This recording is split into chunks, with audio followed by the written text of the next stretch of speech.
Hi, everybody. My name is Mike Manning. And I'm Trinity French. And we are your business coaches at Wired to Change. With the number 2. We are here to help you grow your business to the level you want it to be so you can enjoy the life of a small business owner.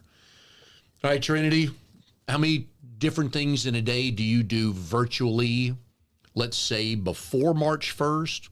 And now how many you're doing after March 1st? A few more? Yeah, because my meetings, so my one-to-one meetings, my prospecting meetings, my home buyer orientations, listing consults, all of those have moved to the GoToMeeting platform. So I'm doing a lot more virtually than I was doing before this, because most of what I did was in person. We are right in the middle of coronavirus, we hope. So this will be middle part of April. Mm-hmm. Most of us have been at home for about a month now. We're learning. I'm going crazy. You had to move upstairs to get away from Scott. Did. And I moved Becky upstairs because the chair I sit in downstairs is the only chair in the house I can sit in with your back. Yeah.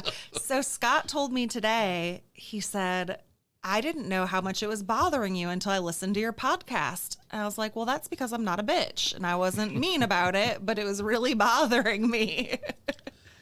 What was your safe word on the honeymoon cruise? You're being an asshole, or you're being a jackass, or something. You didn't like want to be an asshole. Yeah, so don't be an asshole.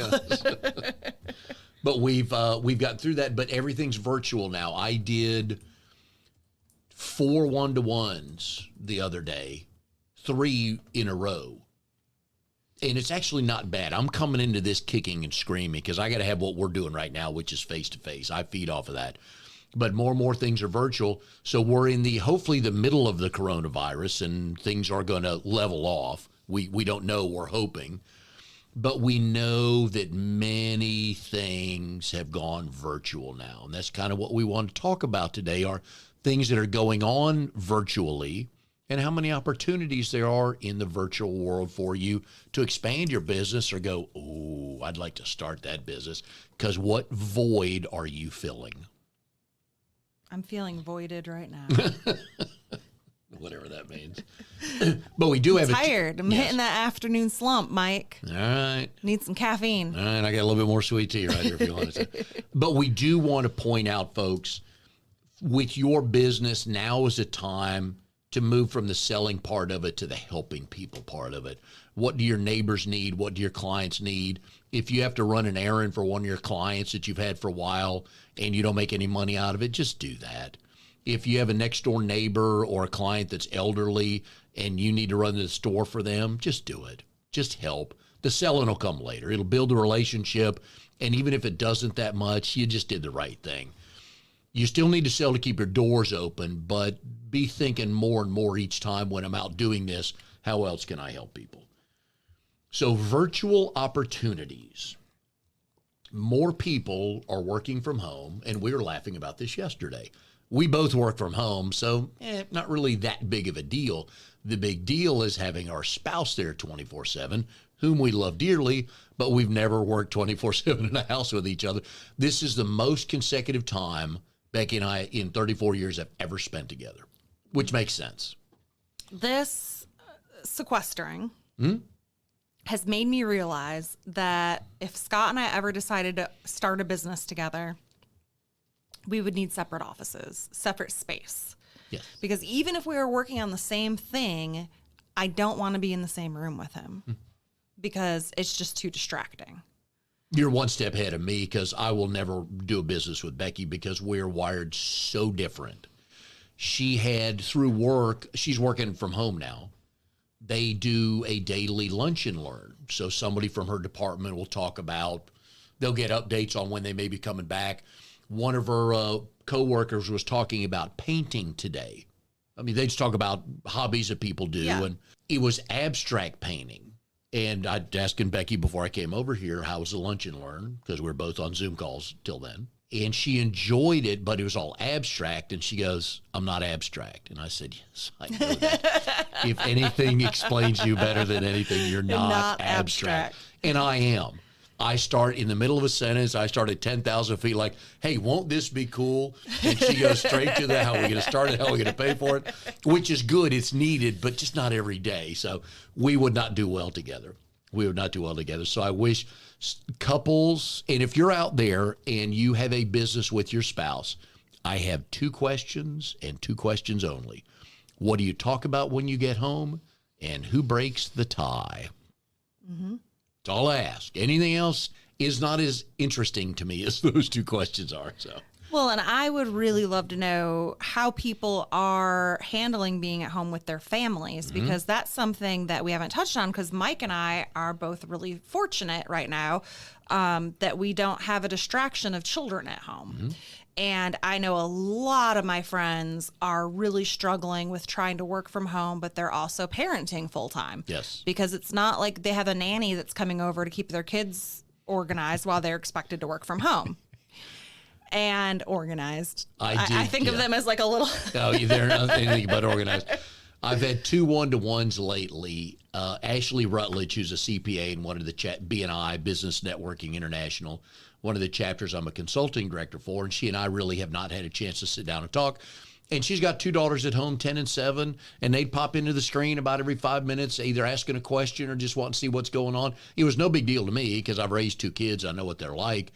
But you just having to deal with that. And then Jenny Midgley, who is going to be on our show, her and her partner do Girls Who Do Stuff podcast. We're going to have them on. And Jenny's kids, same thing. They're just popping in. Hey, Mom, what are you talking about? Oh, that's funny. And it's just, it was no big, like I said, from me on the other end, no big deal. But that's a factor that you usually did not have to factor in. So your world has changed. Just a little bit. You have more people there than you normally do. Your schedule's not yours. You have to reschedule. You have to unschedule. You have to shift schedule. You have to pivot. But with everything going virtual now, do you have your own office, or are you sitting in the living den room where everybody can hear you? I was having this conversation earlier, I think with you, about how blessed I feel that I have a bonus room that I could have turned into my office, because I'm lucky enough to have a couple of extra bedrooms and a bonus room in my house that weren't currently being used. So I now have my own office space. I'm away from Scott, even though I love him dearly and he's the most amazing human on the planet. But one of the things I think that is really getting both of us through this, because our gym is closed, and I feel like we would have came out of this 8,000 pounds heavier, because you just have 24/7 access to the vending machine, aka refrigerator. Yeah.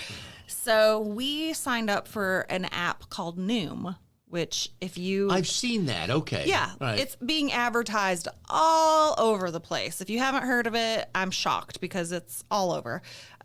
It's a lifestyle change app is the best way that I would describe it.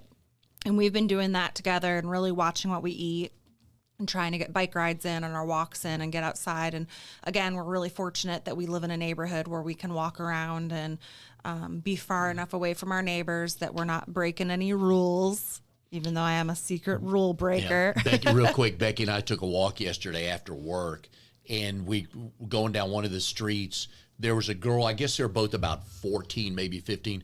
One of the girls was sitting on a basketball on the sidewalk, and her friend was sitting on her front porch.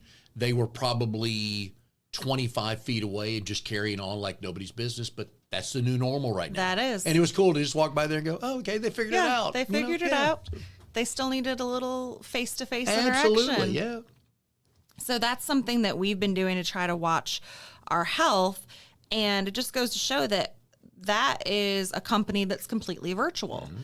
It's not like Weight Watchers. There's no place where you go weigh in or see people face to face. There's support groups and everything, but it's all through the app. So you never once need to leave your home to be able to use it.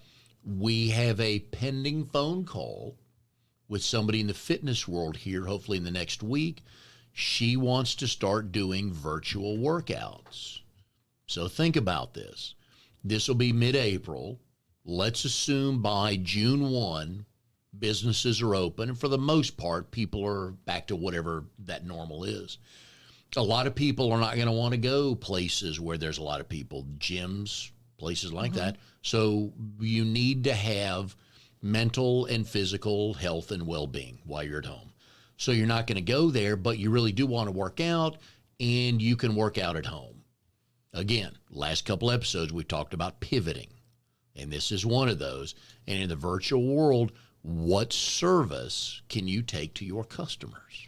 Well, that's exactly what Alicia is doing. She was a guest on our show couple of, I guess, months ago now. It's been a while. Flies, doesn't it? And she's offering yoga classes via Zoom or GoToMeeting or something. I don't know which platform she's using, but she's doing virtual yoga classes. And this upcoming Saturday, she's doing a sippin' stretch. Basically, everyone gets their coffee or tea, and it's in the morning, and she's having a little meditation session. Nice. Drink your coffee together, do a little networking, and do some soft yoga. And I was like, that is such a great idea. Can you bring a mimosa? I'm sure you could.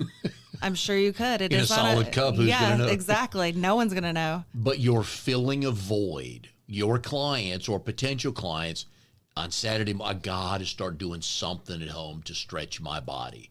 Oh, online with other people? Oh, okay. Sign me up. And I get to chit chat with them and get to know them and get a little human interaction, even if it's camera to camera. That's fantastic. Yes, that is correct. But those type of opportunities are going to be popping up left and right. More people are going to be working from home. We've talked about this. What are they going to want to do from home? And are they going to be comfortable doing more things from home than not? Well, I, as the older generation, very much worry about face-to-face interaction, how people problem solve face-to-face. You know, I've heard horror stories of people quitting their job via text, breaking up with their boyfriend, girlfriend via text, and just blows my mind. So how can you handle conflict resolution? Yeah, we can do it video-wise now. You can call up your boss, go, hey, I just want to let you know I got another job. Thank you for this when we coming in. But at least you looked at them face-to-face. Right. So your boss, they're on the other end of the line, and you tell your boss. But virtual opportunities popping up left and right. And we've pivoted in our business to doing some virtual opportunities. Now we're offering, before we offered virtual coaching to clients that were out of state or out of our triangle area, because, you know, as awesome as I think we are, I doubt any of our clients want to drive multiple hours to come see us. But we've pivoted now to doing all of our coaching sessions via GoToMeeting. So we're on a video conferencing call instead of face-to-face. We also moved our interactive workshops to an online format. So we're still doing our workshops. We're still running those, but now we're doing them all virtually, which is really kind of fun. Like, it's been fun to figure it out. Like, how are we going to do it? How are we going to make it as interactive as it's been before? And, you know, some of the things that we've been talking about is like, how do we keep our energy up and keep people engaged when, you know, Mike and I are very comfortable standing in front of people and getting them fired up when we're in a room with them. So how does that equate onto a video conferencing call where I'm not going to be able to be pacing around the room like a little cheetah? And here's a tip: if you're on a video conference call and you block your video and we just see your name. I did a training on this in BNI, Business Networking International, about a week and a half ago. And there was a person that I just kept seeing their name. So about every 10 minutes, I'd call on them. Hey, so-and-so, you still with us? Oh, yeah, I'm here. Okay. Don't block me. No. I'm going to call on you. You're not going to sign in. Hey, Mike, I'm here. I'm just going to block my video because I'm sitting here writing. I don't want people to see that. No. I'm not going to play that game. So don't think you can outsmart your boss by doing that. Go for your 25-minute run and then come back and go, oh, yeah, this was wonderful stuff. I was here the whole time. Nah, don't be doing that. The online and the virtual will also apply to your business if you have to travel or you have employees that travel. For most of those meetings, can you do them virtually now? You can. Mm-hmm. Now, if you're a salesperson, we're used to working from home. Now you have to train your clients to be able to do a sales call from home or their office when they get in. I was having this conversation the other day with somebody. In my previous life, I've run 3 different facilities. If somebody would have told me, some sales guy would have called me, or girl called me and said, hey, on Tuesday afternoon at 1:30, I would love to do a Zoom or GoToMeeting call with you for 30 minutes just to tell you what we have going on. You don't have to leave your office. I'm not coming in there, and you can end it in 30 minutes. You have my permission. I'm like, sign me up. Mm-hmm. Nothing worse than a pop-in salesperson, because I've been that pop-in salesperson, and I've been the person that pop-in salesperson wants to meet. But if somebody goes 30 minutes, I'll be out, and you don't have to leave your desk, man, I'm there. So we have to train our clients to get comfortable with that and say, hey, this is going to make your time way more flexible because I'll be done in 30 and you can go on, and I have the video. I can do the presentation on this. I can show you everything. I can send you the product overnight, and then the next morning when we have the video call, we can talk about it, but you can hold that. Opportunities like that are coming up, and it's headed, folks. Telling you, for those of us that are coming in kicking and screaming into this world, we've moved, as Drago told us a couple episodes ago, we're moving off the written word. We're in audio now, and we're just about in video now, where it's all video, and that's where it's going. And you have to make sure, this is just getting on my soapbox over here, that your technology works. Ugh. I had a call scheduled with somebody yesterday, and you know, my schedule is fairly busy. I tend to stick to a very tight calendar, and when things are on my calendar, it really throws me if something gets mixed around in my calendar.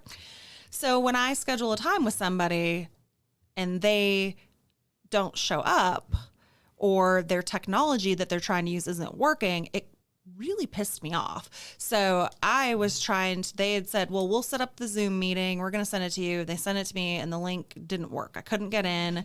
And then they're emailing me back and forth. We're trying to fix it, And I was like, nope, I'm no longer just sitting around. I'm not going to just sit here and wait for you to fix this for 30 minutes. Yes. So not to plug my husband's company or anything, but if you are interested in something that is very reliable, he sells GoToMeeting, so you can reach out to me about that. Zoom, not super reliable, had a pretty bad experience with it. Google Hangouts, kind of shaky depending on where you're at, and not everybody is able to use it if they don't have a Google email address. So test your technology and make sure that it's working for you, because there's so many different platforms out there now. There's like the Microsoft platform, and there's a ton of different. And there's more coming. Yeah, we know that. But you have to make sure that it works, because even though we're meeting virtually, it's still a professional appointment. Yes. And I think that it needs to be taken just as seriously with showing up on time, being ready, not wasting other people's time, because for those of us that are still grinding, that time is really, really important to us. If you are the salesperson setting up the meeting for 1:30, you better be on there at 1:25 waiting on them to join you. Yes. That's just like if you have a 1:30 appointment at Trinity's office, you better be sitting in the lobby at 1:25 waiting for her to come out and say, hey, I'm ready for you. Yep. Don't be 1:32, because your technology not working is the equivalent of you being late. Exactly. You weren't prepared. Should have checked it out. Whatever you should have done. And now that opportunity is lost. Oh, and the likelihood of getting back on my calendar is very slim, because I'm not going to go through that again. Yeah. Here's your half hour. Huh? Yep. Yeah. Sorry. Virtual reality. You do not have to be technically savvy for this. But if you have a service or a product that can be applied, there's something here for you to grow your business. Here's some examples. Games. What was the game you and your friends played that one Friday night? Oh, House Party. House Party. Okay, perfect. My family, both sides of my family, my wife's side and my side, each week we now get together and do about an hour-long Zoom call for everybody. Checking up, there's 16 on one and there was 12 on the other. And Trinity found another level to take it with friends was House Party. Now you can play games. play games. We play Heads Up. We play charades. It's super fun. We've done it with Scott's family. We've done it with our friends. You're cracking up. One of my other friends uses Jackbox TV, kind of the same idea. Everyone logs into one platform, and then you set up a call and conference everyone in, and you're just having a blast. And you're still able to do things that normally we do face to face, but now we're just doing them from the comfort of our own living rooms. And as I've said on previous podcasts, it's kind of cool because if you don't want to, you don't have to wear pants. Exactly. And here's a little 30-second lecture from Uncle Mike. I'm 58 right now. I'll be 59 on May 30th. If you want to send mince pies or chocolate chip cookies, I'm happy to receive those. If you're younger than me, I don't want to hear from you that you can't or don't want to figure it out. Because I'm coming in, the Trinity and Drago will both laugh of how bad I was when I first got together with them, and I'm better. Still not really good, but I'm better and willing to embrace it. I don't want to hear about it from you if you're younger than me. That's just lazy. Meetings online, we've talked about that. GoToMeeting, Zoom calls, presentations online. Trinity and I are starting to do these. This is speeding up our online classes that we want to put together for profit, let me add. So Some things we do free, some things we don't, but that's fine. If you're a Star Trek fan, kind of like the holodeck, when you walk on the holodeck there and say, all right, I'd like to play the back nine at Augusta. And boom, it comes up and everything's there. I don't know what your comparable would be to that. If you could put yourself anywhere in the world, anytime, where would you go? What would you do? I don't know, a beach somewhere. Okay, yeah. But just say, walk in there and say, give me Aruba on a Saturday afternoon, and it's 72 degrees with just a hint of a breeze. Boom. And 2 drinks next to me. Hands-on tutorials for your employees, for training. You want to up your training game. So now if you video this, if you produce this once correctly, now when Trinity hires me, Mike, here's 3 hours of the tutorial you're going to watch first. There's going to be a test at the end, and then we're going to sit down and walk through it, put our hands on the stuff. But I want you to watch this tutorial first instead of you're sitting with me for 3 hours. Now I kind of get a head start. So when you and I do sit down, it's like, oh yeah, okay, well, let me do this real quick, right? You're ahead of the game. You can fix things with virtual reality. If you are, what do you have to be, an apprentice, an electrician's apprentice? And with virtual reality, if they give you a scenario and you do that to learn how to do that, right? You're ahead of the game. And you can sell that service around the world. You can do that, and you can sell it to any electrician's apprentice around the world. It doesn't matter, because I think you kind of fix it the same way. Not an expert in that, but I think you kind of do that. And vacations. Yeah, it sounds kind of corny, but you know what? Let's go on a virtual vacation. So you program something on your TV for an hour and a half, whatever it is. But virtual reality's coming, folks, and it's going to come fast. So how can you adapt that? It's going to be in our brains. Oh, yeah. So, and my grandson, Oliver, who's 20 and a half months, spectacular the other day. We got our first, we do it through Duo. So Travis our son will ring us up on Duo. And we got the first tub Duo that we've had. Oliver's in the tub, hysterical. He was trying to pull all the stuff out that they had on the wall in there. But virtual reality's coming. And get used to it, but find out how you can adapt your service to that. You don't have to know virtual reality. You just have to know how to set your stuff up in that.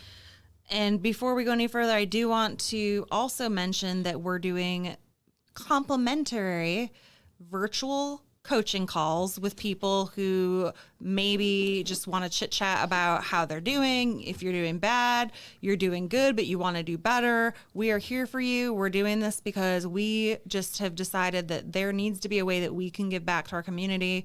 And this is the best way that we thought we could pay it forward. And our community is the triangle physically and the rest of the world technologically. So if you're listening, we would love to help you however we can. If you're a streaming nut, every other Sunday, NASCAR is showing iRacing on TV.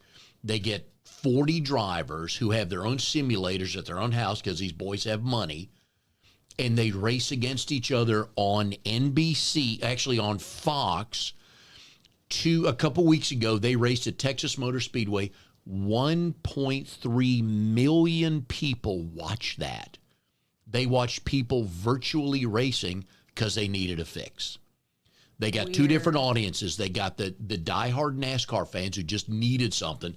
They saw their favorite drivers. They were interviewing the drivers during the whole thing. It was well done. Mike Joy and Mike Joy? I think so. And Jeff Gordon they called the race as if it were a live race.